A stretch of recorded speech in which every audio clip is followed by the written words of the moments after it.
So my name is Joseph Carson. I'm the Chief Security Scientist and Advisory CISO at Delinea.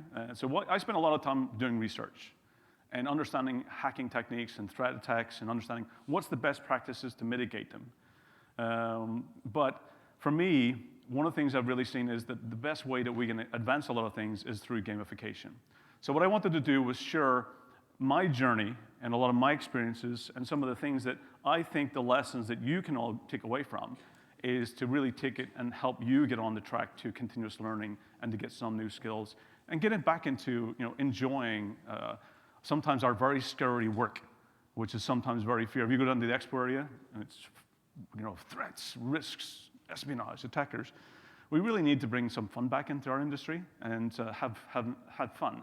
And hopefully this session will help you that perspective. So before I get started, I'm going to go into, this is the typical, of course, RSA disclaimer, that this is very much for educational purposes. And again, you always have to, as you take away these knowledge and skills, you should make your own professional judgments into how you apply them. This is something that we all have to show, and I'll take a few seconds, and then we go next. This is my disclaimer, is around making sure that I'm going to be showing you hacking skills, and I'm going to be showing you some of the techniques and some of the platforms. And it's really always important to make sure that if you attempt to do this in your own environments, always make sure that you have authorization from your organization to do so. So it's really important. Make sure that you have the permission to actually use these tools and skills and knowledge in your environments. Also, the goal here is to do no harm. That's what separates us from the bad people. Our motives and intentions of how we apply it is very different from the criminals and attackers out there. So the intention is always, the motive is to not cause any harm to the business. And that's what we want to do. Also, every country has different laws. It's also important to understand that some of these tools might be not okay in some countries. I've had the situation where even when I'm traveling and I've got a lot of stuff on my laptop and devices and hard drives and stuff, and I'm going to do maybe a workshop or going to do some type of educational training, and then all of a sudden, as I'm then getting on my flight to come home, the flight gets canceled, and then I get rerouted through another path, and I'm going, uh-oh, that country that I'm going through, they have laws against some of the things that I have. So therefore, you have to decide whether you're going to put it on a cloud environment, lock it down, and delete it so that you're not carrying it back. So it's always important to understand where you're residing or where you're doing your activities to make sure you do follow the laws. And then this is very much for educational purposes because I ultimately want you to learn something and get some knowledge from this. The next thing as well is who's really going to get value from this. And ultimately, I believe actually everybody should get some value. You should get some takeaways from this. No matter what skill level you're at, you might be just getting into the kind of the gamification and educational learning side. You might be starting off as starting in pen testing. You might be in something like incident response. You might be managing IT systems. Security might be something you do in addition to your day job. Even when I started, it was actually, as a sysadmin, it was something I did in addition to my job. It wasn't my only task. It was something I did in addition. And a lot of people are in that IT administration system where security is something that they do in addition. Also, you might be in security and dedicated, doing vulnerability assessments. You might be looking at patching and seeing what systems are out there. And this will also help you get an understanding of how you can improve and become more efficient in that side. You might be in IT auditing. You might want to understand about the risks in the business. You might understand about how the risk applies to the business, what types of impacts you might have, and also how you can actually better fast-track the things like compliance and auditing and regulation. Because I do believe gamification can make IT auditing more fun. If there's auditors in the room, I don't know if you already think it's fun today, but when we have to do an audit, it's not the funnest thing of the year. And then if you're like me, I'm a tech geek. I just love gadgets, I love technology, and I embed myself in it, and it's my passion. It's my hobby, and I'm really privileged to be able to do it as my job. So that's something that I've been fortunate enough to have. The next thing is, if you're a bit like me, I know that I look very young, 21 years old. No. Okay, I'm a little bit older than 21. But I've been in this industry for a long time. And when I started off in my education and youth, and I was looking at, we're all in that moment of our childhood, and we're trying to determine what our path is. And we all find something that we enjoy. Some people enjoy the sport, some people enjoy arts, and some people enjoy literature and travel and other things. For me, I spent a lot of my childhood in these locations, in arcades. We had a bowling alley not too far from our house, and I spent literally all my day putting basically 10p and 20p, because I'm from Ireland, so we had well, from Belfast. Complicated history, but I'll not go there. But I spent a lot of my youth in here playing things like Street Fighter, Pac-Man, Pong, Afterburner. There's lots of games that I played a lot of time in my youth. And as I was kind of looking for kind of the path forward, that was really something that got me excited. I liked the challenge. I liked the learning. I found games in the arcades actually a way of learning. You were finding ways to cheat, to hack the game. You started to understand about if I know a certain move, that could quickly beat certain was it foes or attackers, that if I learned those techniques, I could actually advance really quickly. And then depending on who you were up against, you could actually learn more different techniques. So I spent a lot of time, and hands up, who spent time in arcades? Unbelievable. So that is amazing. And even today, I try to find, I have my own RetroPie that takes me back the years. I don't know, it makes me feel young again. So with my 8-bit do arcade stick. But this is where I started. It was a pinnacle moment. And one of the things was later, this is a picture of me on the right-hand side. And I'll explain this picture to you. So as I started off, I used to go to Belgium, and this is my friend Dimitri. And Dimitri had an Atari 2600. And I was just like, wow. That's like, we spent all day playing that games console. And when I went back home, I wanted to get an Atari 2600. But my parents, they were not so, they didn't have lots of money, and they couldn't just go and simply buy these, because it was very hard to get and sometimes actually very expensive. So I ended up with this thing that's sitting on the desk that you see. And this is not an Atari 2600, this is an Atari 800 XL ST. And this really it allowed me to play games. It allowed me to play my passion and get into actually, learning. I think that my face here tells it all. I think what happened at this point in time, so this is the Atari 800 XL, and what I ended up probably doing was I spent the past week doing a type-in program from a magazine, typing it all in BASIC, and eventually trying to run it and emulate it, and it failed. And I think I got the magazine said that there was an error on page 256 that we made a mistake, and here's the correction. I think that's the face that I had as a kid of typing in programs and finding out, much, much later that all my effort, and then trying to troubleshoot it. It's like going through and finding out what line of code did I make the mistake. So this is the face that I had of probably that situation. But you see here, the 800 XL, because it wasn't a games console, it was a computer. And that really set me down the path of not just gaming, but also computing. And it also got me into hacking as well. This is me starting my hacking career. I was probably about 9 years old, maybe 10 at this point. And one of the things was that, again, I didn't have a lot of money. So I tried to find ways to actually get games without having to pay for them. And at that point in time, since it was tapes, sometimes you could just copy the tape, record it. If you had 2 recordings, you just copy them. And then you had some license protection on the tape. And then you had to start snipping the tapes and actually putting, or covering the first section of the tape in order so it would actually block the reading. So you start learning, and this is really that set me off on that path. Because I wanted to learn. I wanted to keep my passion. So the next thing here is that I really believe that in cybersecurity, everything that we do is almost like a game of Space Invaders.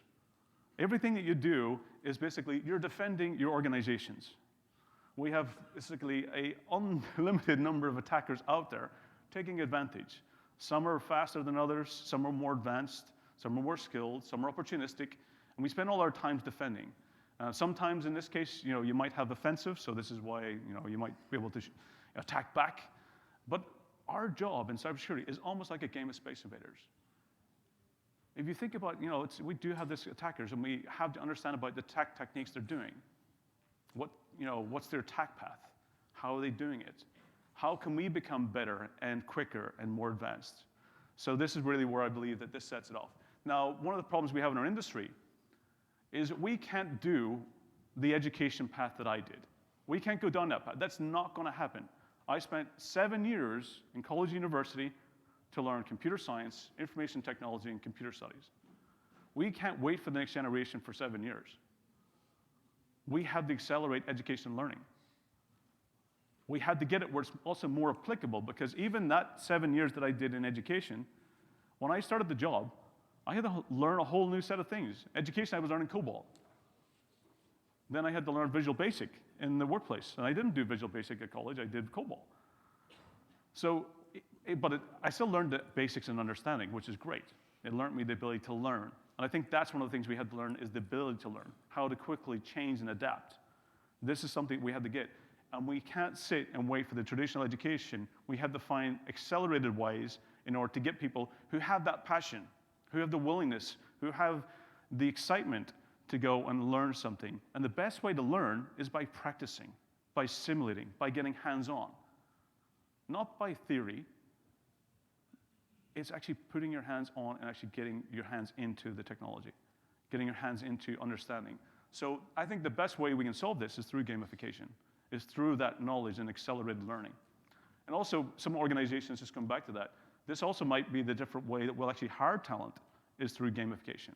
It's not through the traditional interview process. It is where you get filtered by certifications and, university degrees and all of those things that we try to filter out, because that doesn't mean anything. It does mean that that person is actually set a certain level of educational knowledge, but it doesn't mean that they're able to do the skills that your organization needs. And what we need to do is give them the ability to actually prove their skills and actually show what they can do and show their knowledge. And give those an opportunity who actually don't have the ability to go to university and pay thousands of dollars and euros for certificates. Not everyone has that opportunity, but there's great knowledge out there that actually they can't get to that point, and we had to give them an opportunity as well. So it's really important that we look for new ways of actually entry point in the organizations. And why gamification? It has been very successful in other areas of industries. In healthcare, gambling industry is also, that's all I do all day long is gamification. In the sports industry as well. In education, my kids are actually in learning. What they don't do is basically the traditional maths and geography and languages and so forth. Their actually education is through project-based learning. It's based on the Finnish system. The Finnish system is about you learn by projects, not by subjects. Because when you learn by projects, you learn how they all connect together, the relationship between them, the association, how maths applies to geography, how it applies to science, and how they all intersect, and then how you present it back. And that's what we really need, and that's the gamification brings all of that together. So why gamification is because it's the better way of accelerating learning and doing it continuously, not even just getting into the industry, but also later as you want to relearn and reposition yourself for different positions, because our industry, the trades that we learn are so evolving very fast that you might do one position 5 years ago, and that position might already be kind of becoming redundant, and you might need to find another path or another new task or career, and we need to quickly relearn and retrain. And this also accelerates that. So there's a great book of you, Aid McCormick wrote a book that was about that we're moving nowhere, we're moving back to where it was all about trades and skills, and that's how you apply it to organizations, is your skills. Next thing is that it's also about accelerating different areas, whether it being ability to actually provide teaching capabilities, whether it being providing skills development. We as organizations have really struggled to find ways to motivate and provide training to employees that is really effective. Sometimes we give them maybe 2 weeks a year to go and do training, and that's it. Or they might get a budget and they have to go and find it themselves. But it can be done continuously. It can be done through teams. And I believe training should be done through teams because it allows you more interaction. Because the knowledge where I learn is the people around me. I can go do something self-learning myself and spend times with books and spend time watching videos and practicing hands-on. But what accelerates my learning is when I'm doing it within teams. When I actually have somebody else who's more knowledgeable about something and they can share it with me. And that's another area that we can do with gamification. Doing it through workshops, but it's all about the training. And our life is, we should be doing continuous training. And also, it's about learning hacking techniques. The better you understand hacking techniques and understanding the attack paths, the better you can put the actually better defenses in place. If you understand about the mindset and the attack approaches and how attackers, when they see something, that what's their next stage or what they're going to be doing next, then the better we can put the right defenses in place to make their job more difficult. Ultimately, it's all about reducing risk. It's about making it challenging. It's about forcing them to create more noise in your networks And if you understand the techniques they use, the better way you can actually put those blockers and challenges in place. One of the things that even, we look at the MITRE ATT&CK framework, which I think is fantastic, but one of the things about the MITRE ATT&CK framework is that if a person has access to one of those basically techniques, is what opportunities can they go to next? What's the next stage that they can go to? What's the association relationship of that path? And if you can understand when you have an incident in a certain place, you can already understand about the potential areas that that person or the attacker has had access to. So one of the great things of gamification is you can learn hacking techniques. And that's where primarily in our industry, the gamification has been. But I believe it can go well beyond that. The next stage is really team building, is about not just within the security team or IT team. It's about team building within other departments. Because we have to understand that when we have incidents today, it's no longer just an incident that impacts IT systems. It's an incident that impacts the business. And that's why we need to make sure we work with other departments, not just in red teams and blue teams to understand about how we do defense and offense, but also getting into how we work with HR, how we work with sales, how we work with finance, and other departments within the business in order to collaborate. Because if you have a ransomware case, it's not just the IT team who's going to be responding and security team, it's the whole business. So we need to make sure when we're doing gamification that we find ways that we actually bring other teams together, that we work together and understand the communication. So even team building is a great way here. The next area is also awareness training for employees. It's not when I talk about awareness training, the point is not to make every employee a cybersecurity professional. That's not what we should be trying to do. And sometimes that's what I feel we're trying to do through phishing campaigns and other things is we're trying to get people's knowledge up, but we're trying to somehow make everyone in the world a cybersecurity professional. We're not going to be able to achieve that. So we should actually change the techniques to understand about what security is doing for them, what it protects and what it doesn't protect. Give them the knowledge and insights about how to communicate, how to report. So when you're doing awareness training and gamification, part of it could be reporting, part of it could be identification, part of it could be communication.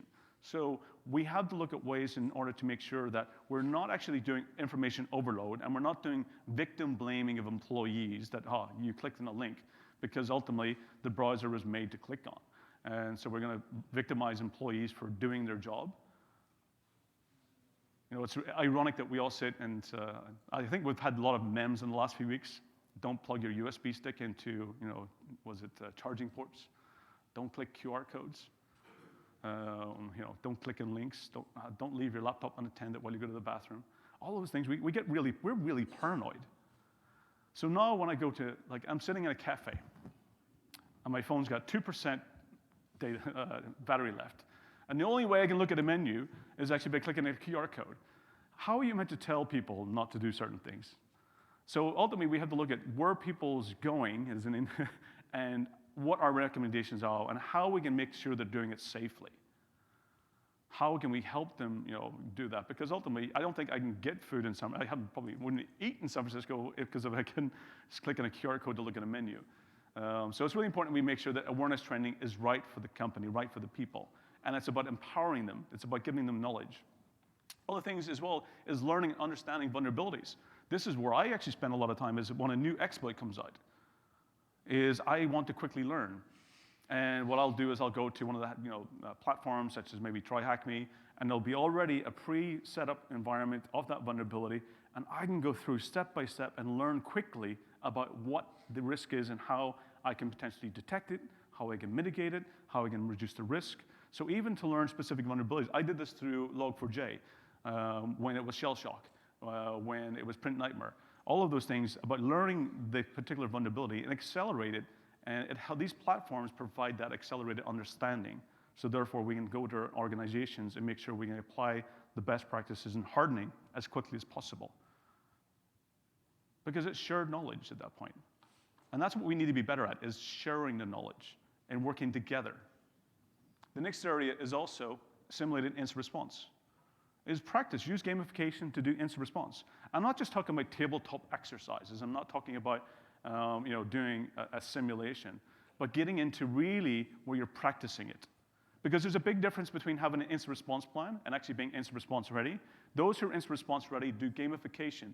They will actually practice about what alarms will go off, how to collect forensics evidence, how to do chain of custody. Do we have enough disk space in order to do that incident response in a real scenario? So get into gamification where this will help you also become better resilient, getting into actually helping your organization, if you do become a victim, how you can quickly recover. And instant response, if there's one place I would recommend is one of the most valuable places you can do this here in gamification, this is probably the one area I would say invest in. Because how you respond to incidents can make a big difference between the survival of your organization and not. So here, if you were to invest in gamification, this would be the place I would say is a good place to start. And the next thing is we need to bring fun back into our industry. I remember the days when I had fun. And over the years, we've lost our smiles. We get kind of wrinkles under our eyes. We got gray hair. This is probably after shell shock, I think, that I became gray. So we have to get more fun back in. We have to get our employees enjoying it. We're a scary industry. When people look at us, if anyone who was looking at a job came into our export area and saw threats and espionage and attacks, and it's all fear. I guess, okay, I'm from Belfast, so I'm naturally paranoid and don't trust anybody. That's just because I'm from Belfast. That's what makes me good at what I do. But aside from that, we need to have fun. We need to enjoy what we're doing. We need to make sure employees actually, when I have worked in instant response, I've seen employees burn out really quickly. I've seen people leave the industry. I've seen people taking their lives because our industry is so basically very stressful. We get burnout. And we need to find ways to make it fun again. We need to find ways to actually enjoy it. And I think gamification is one way to take that time away, to give the employees something that they can actually enjoy, give them a challenge, give them some excitement, give them something that actually is good for the learning and good for their mind that actually takes the stress away. And at the same time, it helps them prepare for those situations when it might be stressful, when it might be challenging. So for me, we need to bring the fun back. I remember the days when I could take a monitor, take a screenshot of the background, turn it upside down, and then delete, unplug the mouse. Yes, we had mouses that were connected, And when somebody came and they would sit and they'd be looking at the screen, and it'd be upside, it'd be looking normal, but even when they moved the mouse, it would be going all the opposite directions. They'd be like, what's going on with this machine? One of my favorite ones was the blue screensaver. I don't know if you ever had fun with that one. That's the one where I put the blue screensaver on, disconnect the mouse and keyboard, and somebody would come and they'd be like, error code, and then they go search for it, and then they come back and say, new error code. What's that? Sometimes we had fun. We had that time because it wasn't so time sensitive. We had time to take a pause. We had time to enjoy. And I believe that this is something that we need. If there's another area of organizations, we need to make our employees enjoy themselves. We need to make them have fun. And through gamification, this is another area where I highly recommend. Let's take the stress. Let's help our employees with mental health, and let's make sure that they get something that actually is enjoyable. Another area, I always find that this was interesting. This was one that actually came up in the UK. And if you look at this is about, if you see this in your child's computer, you should be concerned. You might want to contact police, and they might want to be involved in actually helping address the situation. Browser used to access the dark web. Virtual machines running, Kali Linux, Wi-Fi Pineapple. And we all have Wi-Fi pineapples and cactuses and Discord, and using Metasploit. So, I think it's good to, if you do see this, that you can actually make sure they're doing it on the right path and they're doing it in the right places and they're not using it to potentially, make some money on the side through illegal activities. But it's something that we should make sure that we're aware of. So, this is my son. Should I be concerned? No, because this is actually how we're bonding. This is how we're spending time together to learn. This is my son doing starting point and hack the box. The Vim cheat sheet's for me, not for him. But this is him going through my walkthroughs and learning, and he's asking questions, and he's curious, and he's actually exciting because it's giving him something. Of course, I'm bribing him for something else, but it's our bonding time where he started to enjoy it. He's actually going through. He's actually already done all the starting point and hack the box, and he's only 10 years old. But this is what we should be doing. We should be actually encouraging the next generation to get into this, because it's all about, this is where the future is. It's all about access. It's about knowledge. It's about the hacking mindset. The hacking mindset doesn't mean they're criminals. It just means that they're able to troubleshoot and see things in a very different way. And that's what we're really trying to do. That's what we're trying to encourage. So I'm excited when he's using a virtual machine, Metasploit, Kali Linux. We're not using Tor at the moment, but maybe later. But this is a way to really get that bonding. So if you do have kids, find a way that you can actually engage and find something that you can actually put them on a learning path that will be actually maybe really good for them in the future. Next thing is that, what is gamification? What is the design? What's the key elements to really make it a game? Well, it really gets into that you have rewards. You have something that will give you back. Challenges. You've got different levels. You get points. You've got a starting point. You've got avatars. You've got teams. You've got progression. All of these things kind of get into. And if you look, it's actually a lot of dashboards in security products. This is kind of where they're going, is getting into your progress, your tasks, your actions, your points, your rewards, your levels. And to be honest, if you think about our lives and what we're doing every day, we can probably find those elements in our work. You know, your salary at the end of the month is the rewards. You might have bonuses. You might have levels of progression in the business and organization. You might be looking to get promotions. But we should be looking into how do we enjoy that process? How do we make sure? And this is some of the design elements, and I'll go through into some of what we can do with those and some platforms. These are some of the gamification platforms that I use and get involved into. You might be familiar with some of them, but the thing is that some people look at them as very competitive, but I actually look at them as that they all have very different values. They're not the same. Some are, for example, Hack the Box is very exploratory. It's something that it puts you through a challenge. You're really putting yourself to the test. You have those, easy machines, which are quite okay. You've got medium, and then you get insane machines, and that really kind of, I don't know if you get into the insane machines in Hack the Box. That really puts my skills to the limit. But it's exploratory. It allows me to see the skills that I've learned. Am I actually progressing? Am I getting better? Then you get into things like Cybery, which is more instructor-led. It's more, walkthrough. It's more interactive. You get into immersive labs, which is more that you actually can get a career out of it by using your skills and actually getting into providing actually those skills to all our organizations. Try HackMe, the more walkthrough step-by-step process. So if you're looking for a starting point, that's a really good place to get started because it'll take you through step-by-step. You get into VulnHub. Some of these have free options as well. So Try HackMe has a free option. Hack the Box, VulnHub, there's bug bounty programs. A lot of these have free options that you can help get you started. You even have OffSec proving grounds. All CTFs, even this event has many CTFs you can get involved into that you can actually play and actually challenge against others. You can come as a team. So these are some of the platforms that I find that's very useful, but they all have different values. They all provide different types of kind of paths and learning. But we need to get value out of each of them or find ones that actually apply to you or your organization. So these are some of the platforms that's out there that I use that I find very valuable. So those are on a kind of individual and a company's kind of perspective. And I want to talk about, I just came from Tallinn on Saturday, and this was last week. This is Lock Seals, which is one of the biggest cyber ranges live fires in the world. And this is where you can get it to the next level up. And what I mean about this is basically, it's the NATO Cooperative Cyber Defense Center of Excellence, which is based in Tallinn. And every year they hold this, where it's Berilia and another small island in the Atlantic that basically have a live fire against each other. And it's 3,000 people all working together, blue teams, defending their counties on the island. And it was 38 countries this year. And ultimately, that's the island. You can see the kind of map here with the SCADA control systems, and they have power, they have communications, they've got air defense systems, they've got social media, they've got energy, they've got financial systems. So we're bringing all those things together and then basically defending and putting the right practices in place.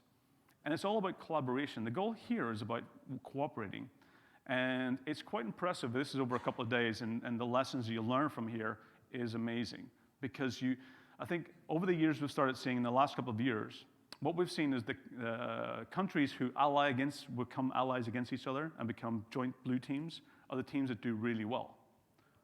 This year, last year I think it was Finland came top, but this year it was Iceland with an ally of Sweden came kind of top of the defense. Then you had Estonia and the USA who became allies. Because that's what you learn. When you become allies and you work together, you're sharing skills and ideas. And even when you get into gamification, the whole idea is that maybe not in this scale, but maybe companies that you can actually share, experiences with, that you can join with other companies in order to share those gamification experiences. And then you can learn from each other. If you're an organization and you've got lots of suppliers, maybe you want to actually do gamification with your suppliers, work together. So not only are you enhancing your skills, but you're actually enhancing the social sphere around you, because supply chain is one of the biggest risks that we have. Extend it into your supply chain, the people you work with. That's one of my methodologies, that if I get my social sphere more secure, it makes me secure. And as an organization of business, that's some of the ways you should be looking at. So understanding the attack path as well, getting into things like the MITRE ATT&CK framework. You might want to improve your OSINT knowledge. You might want to look around enumeration. Where's your vulnerability discover? You might have different areas that you want to focus on. You don't necessarily have to say, we'll go all in gamification, everything. You might be wanting to specific areas in order to address. You might want to look at things like initial access. Let's focus on that side. Maybe we'll focus on things like privilege escalation, or about how the attackers elevate privileges, and you can go through. And through gamification, one of the great things is you can also test your existing security controls. Are you getting the alarms? Are you getting visibility? Are you detecting it? And if you're not, you probably should be a bit concerned. So you can go through, you can do them all together as one exercise, or you can take specific elements and look to enhance your skills. Next thing is, like, are you ready to play a game now? Oh yeah, everyone's been like, okay, get to the demo, okay. Okay, let's see, this is where, everyone take a moment.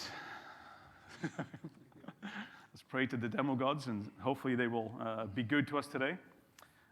So let's go through. So I've got a virtual machine here.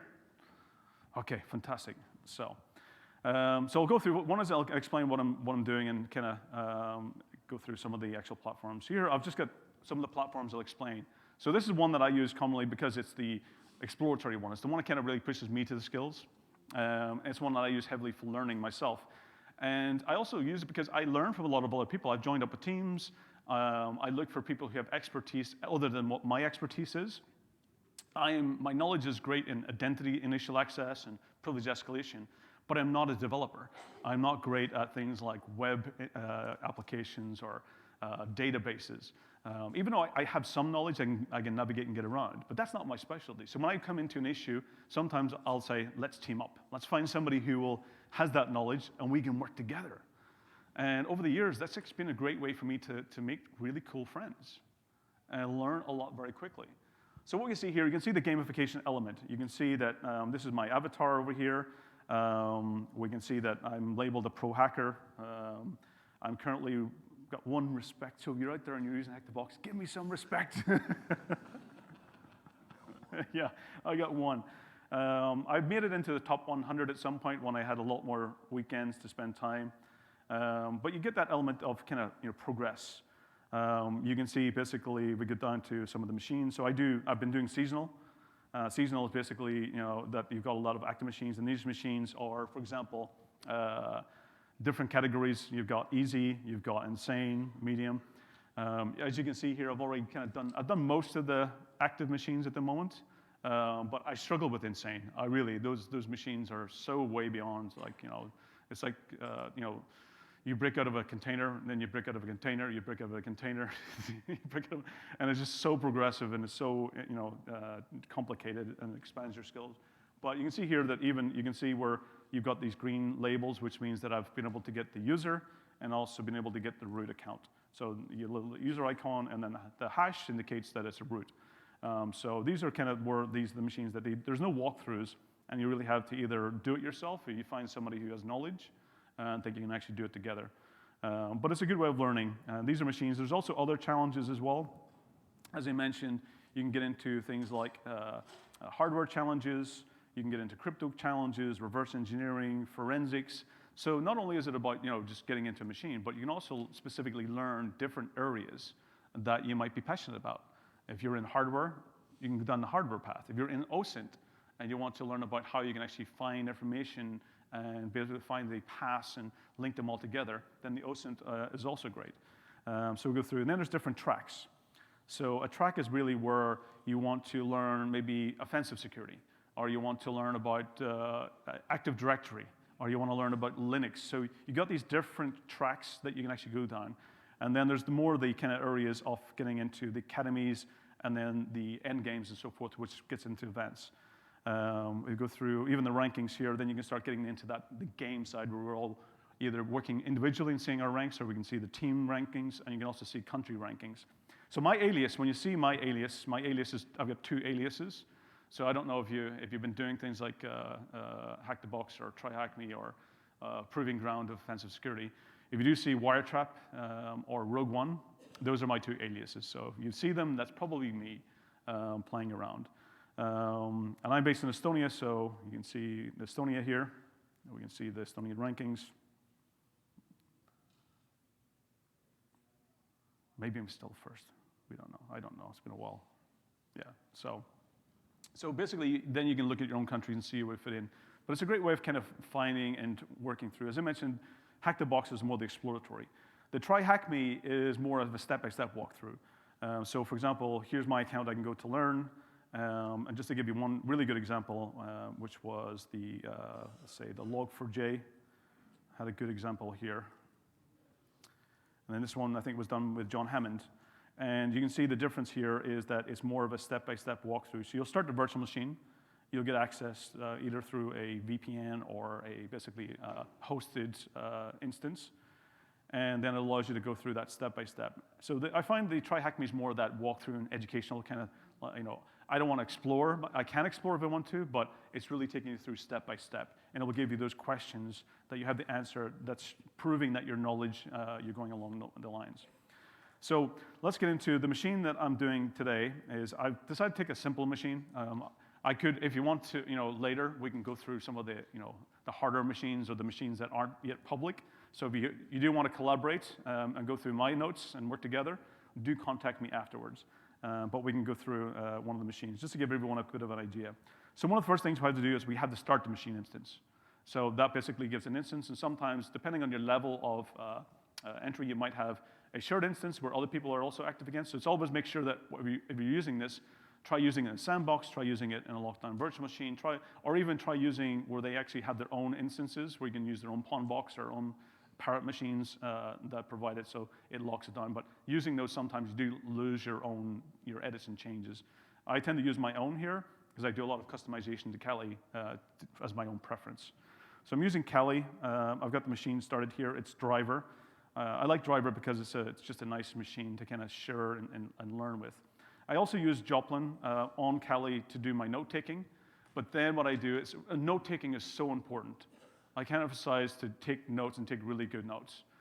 Take screenshots. Really, it's all about the learning here. So I use Joplin to take the notes in the machine, and then later I export it to OneNote, because then I can share it across multiple machines, and then I can easily access it when I need to.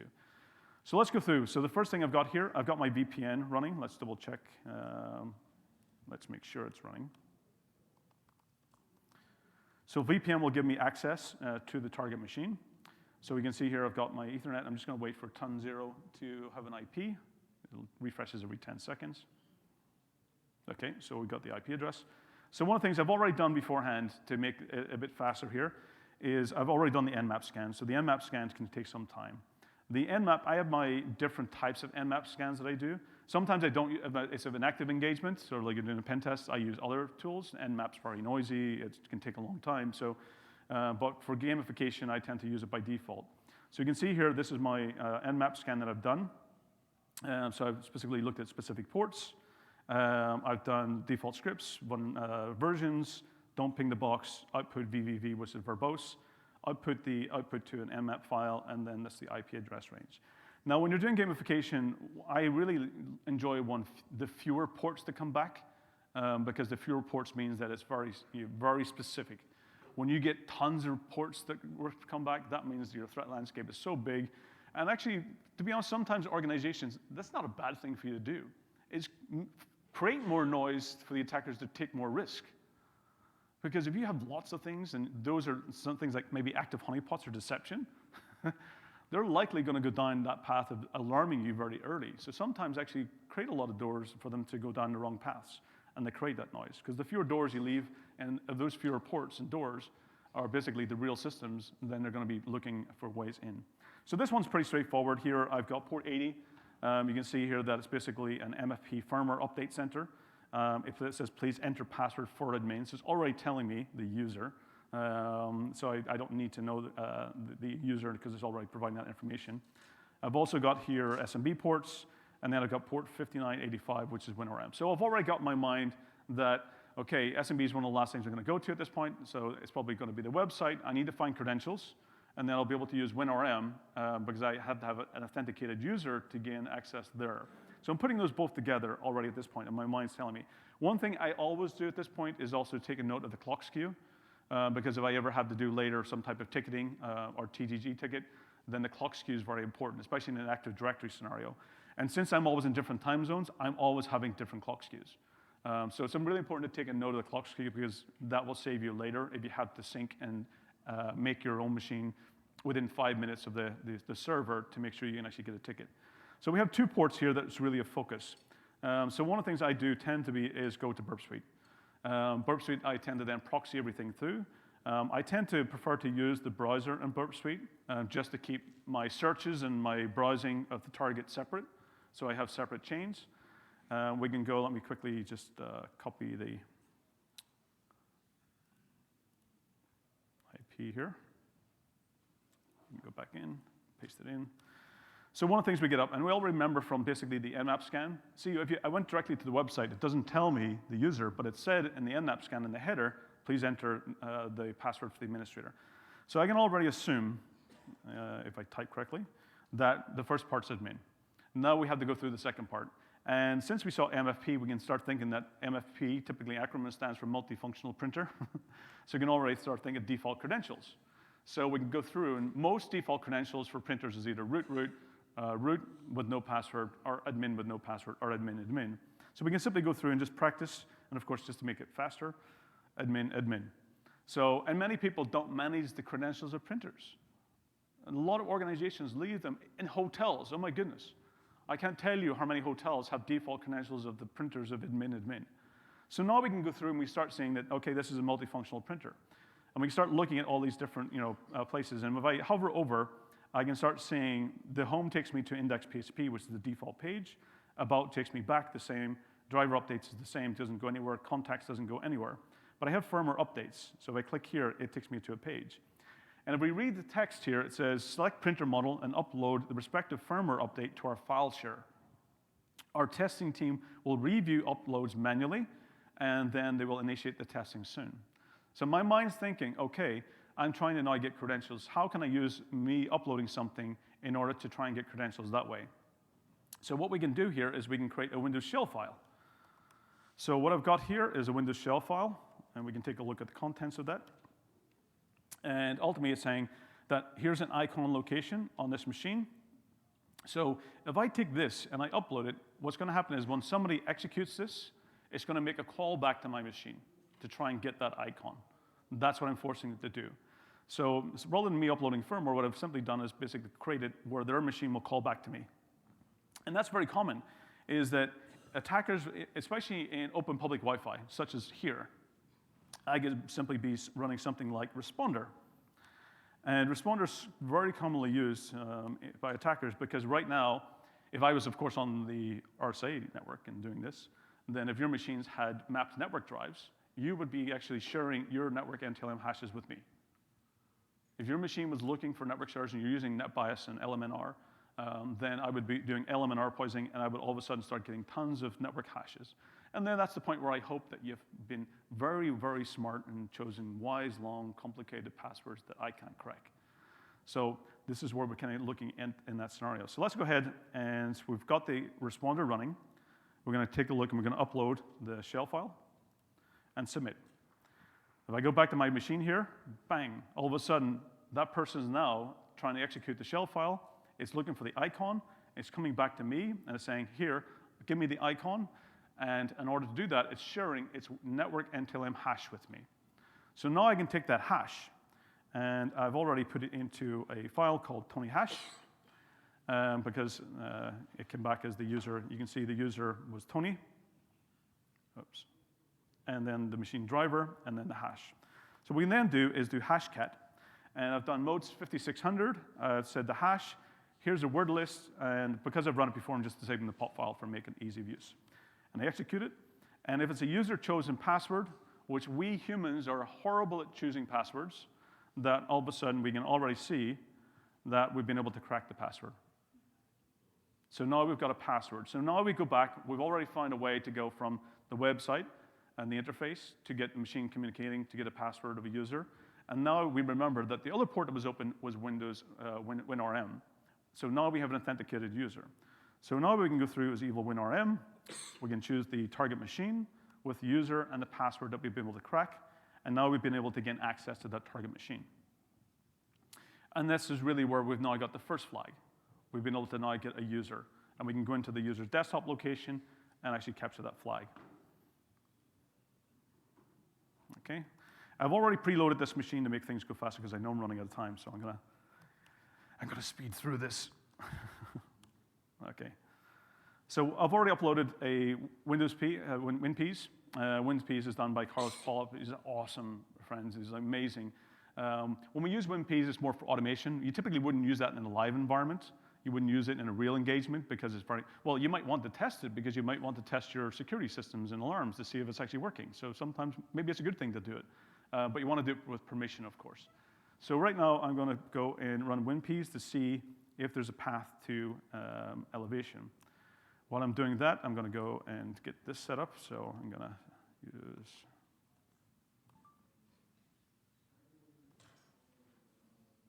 Oh.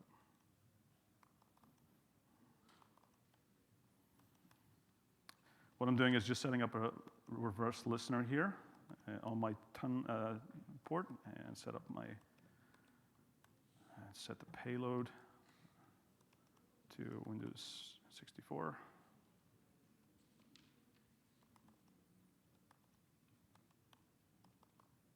Okay.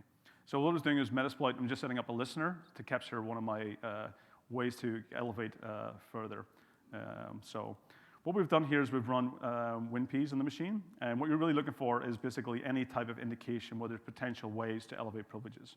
So WinPeas is basically looking for privilege. It's awesome privilege escalation. So it's privilege escalation awesome script is the name.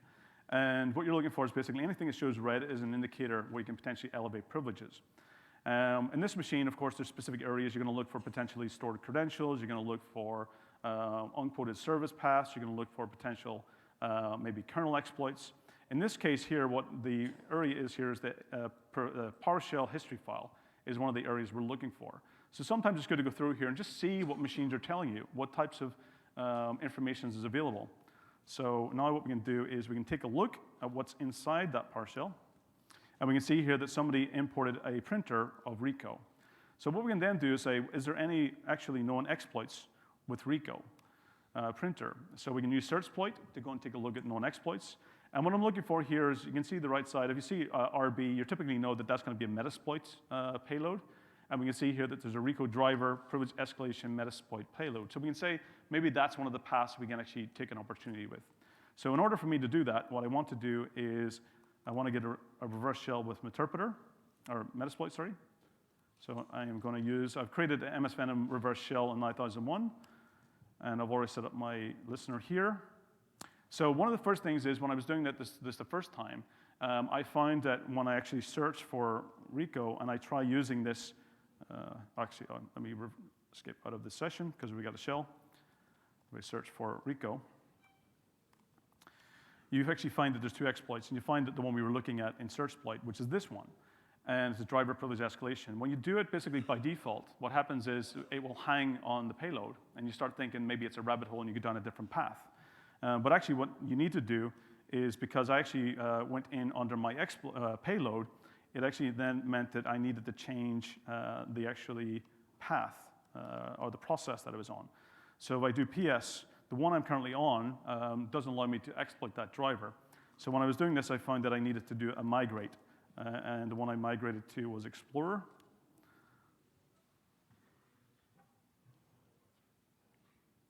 And then we can actually exit out of that. And then we can search for the Rico. Use two, or use one. And then we get the options, and to go through the options, then, of course, we then need to set our L host back to the tunnel. I'm going to leave the port as 4444. We then set the payload to a Windows 64. I hear clapping. I'm going fast. Okay, let's think that should be, okay. No pressure. Sessions 2, I think it's 1. Yeah, it's a game. I'm gonna go fast. Okay. While that's running, I'm going to come back to the slides here and then we'll go back to that machine. So one of the goals here, the reason for gamification, it's all about basically, our goal as cybersecurity professionals in IT is to reduce risk to the business.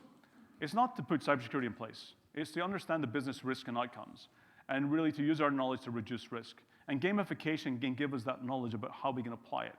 It's about how we can actually make sure organizations become safe.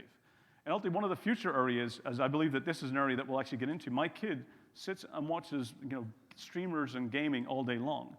And to the point where I believe that actually gamification will also become an e-sport, to where people sit and watch hackers actually hacking, to learn the knowledge, to get their knowledge. And one of the best events that I went to years ago was KernelCon, where basically KernelCon had basically all day was well-known hackers like Joe Grand doing hardware hacking. You had Chris doing reverse engineering, John Hammond doing web application, and they were given blind challenges. And just watching and listening to their thought process, that was so impressive. And I think that people will actually start paying for this. One of the other areas is that we'll probably need to make sure that we change the way we actually bring this to organizations. That rather than coming gamification, we need to show that this is employee development. This is about hiring talent. It's about learning skills. We need to change it where if you want to actually sell this to your organizations, you need to call it something else. You need to go and call it about what it actually is going to help you accelerate. It's going to help your organization become more resilient. So we need to frame it in a way that actually is all about business outcomes and values. When we call it gamification, it's very misleading. So these are some of my key takeaways, is that start small. Don't try to go all in. Start in small steps. Start the things that you actually want to learn. Start with these smaller steps. Get a mentor. Find someone that can actually help you. I went in blind, and I went in without a mentor. And I actually find that by getting a mentor later, that I could have accelerated my learning so much earlier. So I highly recommend get someone who actually does this to help you walk through. No one's perfect. If you see all the videos and streamers who's doing this, and they show you, they do this, this, this, and this, and then they get the flag. I'm just like, you've edited that so much that what you're creating imposter syndrome on us who's trying, that we're going through, that I sit for days hitting my head against the table going, why could I not actually be able to do that? Rabbit holes will exist. You will also get in practice. The flag is not the win here. The flag is actually, it's ultimately telling you you've got to the end. The journey and the people that you meet along the way is the value. Automation versus manual, learn the manual path. Do automation later, but the manual path is what's going to teach you. Do your own write-ups. Practice writing up and documentation. You will actually thank yourselves later when you do good documentation. Don't be afraid to ask for help. This is one of the mistakes I made as well, was not going and asking for help. Don't be afraid, because that's where we get value from it, and being patient. And just to go back to the machine here, to show you that we should have actually, well, it's still standing this age, but ultimately this payload will be successful and give us full access to the machine. So that's some of the things around gamification. And the demo kind of worked till we got to the end, just took a little bit longer. Understanding hacking techniques is the best way to defend. And then translating it into actually business, basically outcomes, is the best way you can get budget to do gamification. And ultimately the goal here is to make the world a safer place through gamification. I hope this has been educational. I hope it's been valuable. And this has come to the end. I don't know if we have time for questions. If you do have feedback, I'll be outside. You can grab me if you want to learn. Please do fill in the surveys. Please provide feedback. If this has been educational and knowledgeable and you learned something from this session, I do appreciate it. How we come back here is through your feedback. And there's lessons or there's things I can do differently, please let us know. Stay safe, take care, and I'll be outside for questions.